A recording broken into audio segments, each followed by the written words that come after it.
দেখেন গরুর পূজা কিভাবে শুরু হয় পৃথিবীতে প্রথম।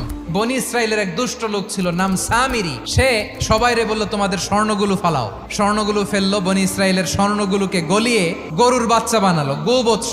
জিব্রাইল আলাইহিস সালাম যে জমিনে এসেছিলেন, ওই ফেরেশতার পায়ের নিচের একটু মাটি সে বুদ্ধি করে প্যাকেটে রেখে দিছিল।